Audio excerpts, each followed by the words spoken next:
ဒီနေ့တော့လူနာတွေနဲ့အတူတူပီဇာပို့ဖေးသွားစားခဲ့ပါတယ်။ဖီလမ်မှာတော့လူနာတွေရဲ့နေ့စဉ်ဘဝပုံမရည်သွေးကောင်းစေဖို့အတွက်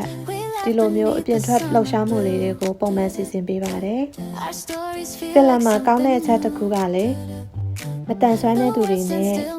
အကူအညီလိုအပ်တဲ့လူတွေကိုအရင်ဦးစားပေးပါတယ်။ဘာကြောင့်လဲဆိုတော့သူတို့လည်းလူတိုင်းလိုပဲအပြင်ထွက်လည်ပတ်ခွင့်လူမှုအတိုင်းဝိုင်းနဲ့ထိတွေ့ခွင့်ပျော်ရွှင်စရာအတွေ့အကြုံတွေကိုထိတွေ့ဖို့အတွက်ထိုက်တန်လို့ပါ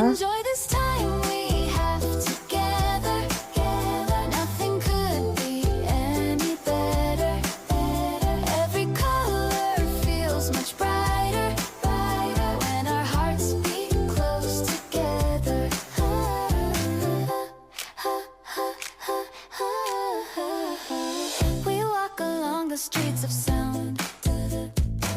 Our voices lift the stars around.